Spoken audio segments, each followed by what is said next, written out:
छतरपुर में बाबा बागेश्वर वाले बाबा इस समय एक प्रेस कॉन्फ्रेंस कर रहे हैं। सीधे चलते हैं, सुन लेते हैं क्या कह रहे हैं। सभी भक्त यहाँ पर उपस्थित होंगे। इस कन्या विवाह महोत्सव में अपने भाव की आहुति डालकर भारत को हिंदू राष्ट्र बनाने की तैयारी में जुटे। बुंदेलखंड के वक्ष स्थल पर विराजमान स्वयंभू श्री बागेश्वर बालाजी के दिव्य प्रांगण की धरा पर हम आप सब बैठे व खड़े हैं। भगवान श्री बागेश्वर बालाजी सदगुरु भगवान सन्यासी बाबा और पूज्यपाद श्री दादा गुरु जी की महती कृपा से, उनके कृपा प्रसाद से, उनके आशीर्वाद से भारत का एक ऐसा तीर्थ बागेश्वर धाम है जहां केवल धर्म की चर्चा नहीं, धर्म की चर्चा के साथ समाज को जोड़ने के लिए सामाजिक कार्यों को भी किया जाता है, जिसमें हर वर्ष महाशिवरात्रि के पावन पर्व पर बेसहारा, वंचित, जो बहुत पिछड़े हैं, जिनका कोई नहीं है, ऐसी बेटियों को बागेश्वर मंडल चुनकर, उनके जो फार्म आते, आवेदन आते, उनको चुन करके जो वास्तविक पात्र हैं, ऐसी बेटियों का पाणी ग्रहण संस्कार उपहार व्यवस्था सहित समुचित व्यवस्था से पावन तीर्थ बागेश्वर धाम से संपन्न करवाया जाता है। इस वर्ष भी यह चौथा वर्ष है। चतुर्थ वर्ष भी बागेश्वर धाम ग्रामगढ़ा जिला छतरपुर मध्य प्रदेश की इस भूमि पर आज तारीख 12 है। आज से ही आयोजन प्रारंभ हो गया कलश यात्रा के साथ। आज से 19 फरवरी तक बागेश्वर धाम पर सदगुरु भगवान श्री सन्यासी बाबा की कृपा से सभी बागेश्वर धाम के शिष्य मंडल के साथ इस दास की तुच्छ सी ग्रहणी की भूमिका ग्रहण संस्कार उपहार व्यवस्था सहित समुचित व्यवस्था सहित पावन तीर्थ बागेश्वर धाम से संपन्न करवाया जाता है।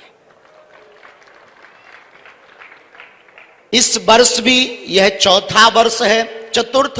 वर्ष भी बागेश्वर धाम ग्रामगढ़ा जिला छतरपुर मध्य प्रदेश की इस भूमि पर आज तारीख 12 है। आज से ही आयोजन प्रारंभ हो गया कलश यात्रा के साथ। आज से 19 फरवरी तक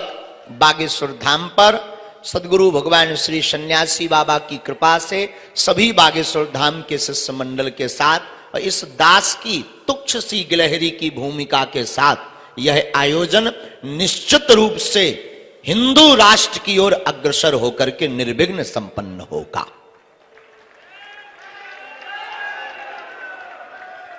यह समूचे कार्यक्रम में, पूरे कार्यक्रम में भारत के कोने कोने के ऋषि मुनि महात्मा, जिनके तपोबल, जिनकी साधना और जिनकी वाणी की क्रांति से वर्तमान और पूर्व के समय से आदि काल तक सनातन धर्म रक्षार्थ है और रक्षित सुरक्षित रहेगा, ऐसे अनेक संतों का पावन आगमन भी बागेश्वर धाम पर होगा, जिसमें प्रमुख रूप से गौ क्रांति लाने वाले परम पूज्य श्रीमद जगत गुरु द्वाराचार्य अनंत श्री विभूषित मलूक पीठाधीश्वर पूज्यपाद श्री राजेंद्र दास जी महाराज 15 फरवरी से 19 फरवरी तक श्री हनुमंत कथा पर चर्चा करेंगे। अनेक सांस्कृतिक कार्यक्रम इस 7 दिवस के अंतर्गत हैं, जिसमें प्रतिदिन कथा का प्रवचन, कल से ही कथा प्रारंभ होगी। कल हमारे बागेश्वर धाम पर भागवत के मर्मज्ञ, बहुत ही सहज वक्ता भारत के परम पूज्य श्याम सुंदर पारासर जी महाराज यहां पर कथा करने के लिए 1 दिवस के लिए पधारेंगे। परसों 14 फरवरी को हमारे अनुज वाणी के एकदम अद्भुत वक्ता और संगीत मानो उनके कंठ पर विराजमान हो, पंडित श्री इंद्रेश उपाध्याय जी 14 फरवरी को 1 दिवसीय भगवत चर्चा करने के लिए पधारेंगे। साथ में कल ही भजन सम्राट कहे जाने वाले अनूप जलोटा जी भी संध्या के समय अपनी वाणी से श्री हनुमान जी को रिझाने का कार्य करेंगे। मध्य में संपूर्ण कार्यक्रम का विवरण हम क्रमानुसार आप सबको दे देते हैं, जिसमें 13 फरवरी से 19 फरवरी तक के आयोजन में राष्ट्रपति द्वारा पुरस्कृत रासलीला पंडित श्री राम शर्मा जी की वृंदावन की रासलीला का चित्रण भी, भगवान की मनोहारी झांकी का दर्शन भी 7 दिन तक बागेश्वर धाम पर फरवरी के इस चतुर्थ कन्या विवाह महोत्सव में होगा।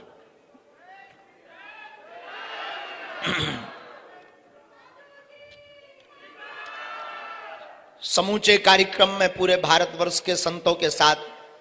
14 फरवरी को मंगलवार का दिन पड़ रहा है और मंगलवार को बागेश्वर बालाजी का दिव्य दरबार लगता है और निश्चित रूप से यह अनोखा दिवस होगा। 14 फरवरी का दिव्य दरबार भी सजेगा, बागेश्वर बालाजी की कृपा भी बरसेगी और साथ ही साथ कथा का श्रवण भी होगा और समूचे यज्ञ का आगाज होकर के भारत हिंदू राष्ट्र की तरफ अग्रसर होगा।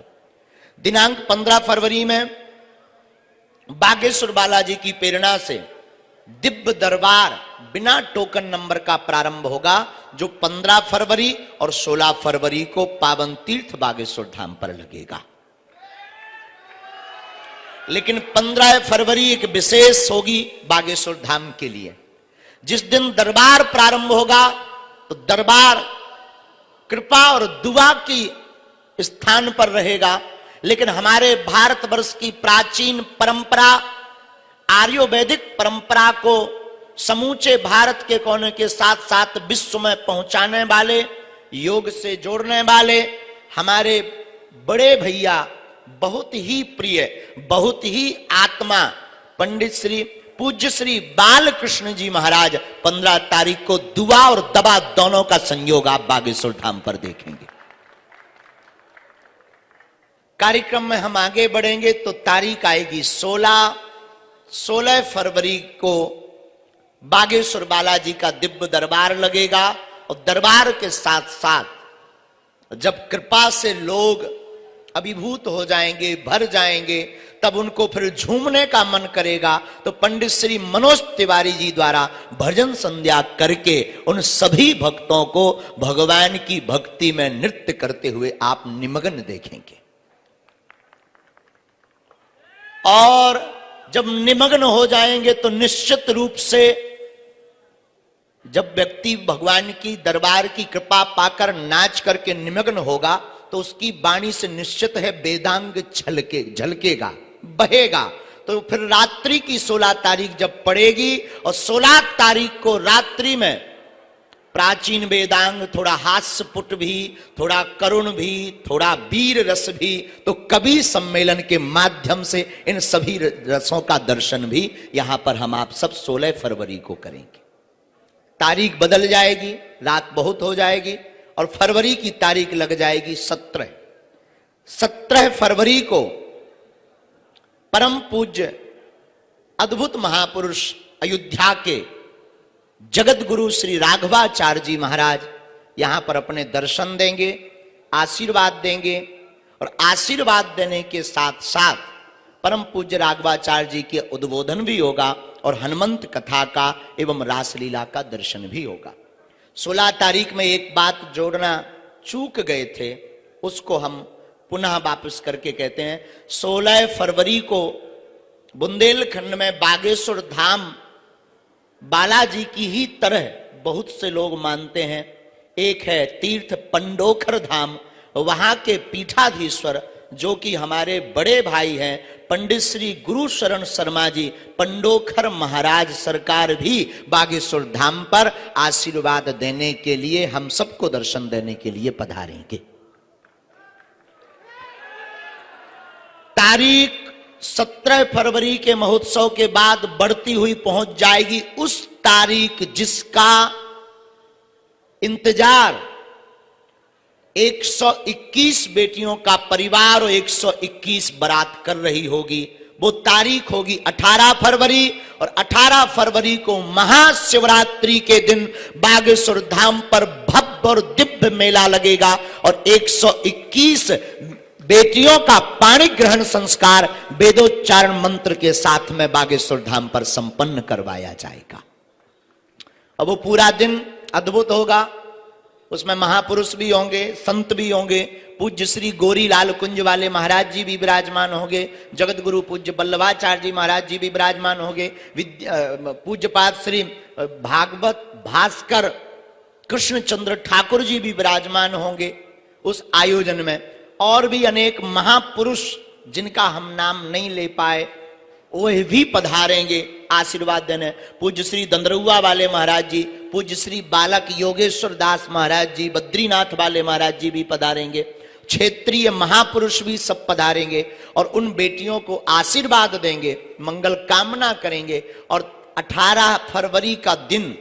बड़ा अद्भुत तरीके से व्यतीत होगा, लेकिन शाम विदाई का होगा और रात्रि काल में, लेकिन उस विदाई को थोड़ा सा, उस माहौल को बदलने के लिए, मनोभाव की दशा को थोड़ा परिवर्तित ईश्वर की तरफ बदलने के लिए, क्योंकि विदा शोक का भाव प्रकट करती, उस शोक को ईश्वर से जोड़ने के लिए, बेटी की दूरी की जो भावता भरी रहती उस भाव से ईश्वर को जोड़ने के लिए चित्र विचित्र जी महाराज की भजन संध्या रात्रि काल में होगी।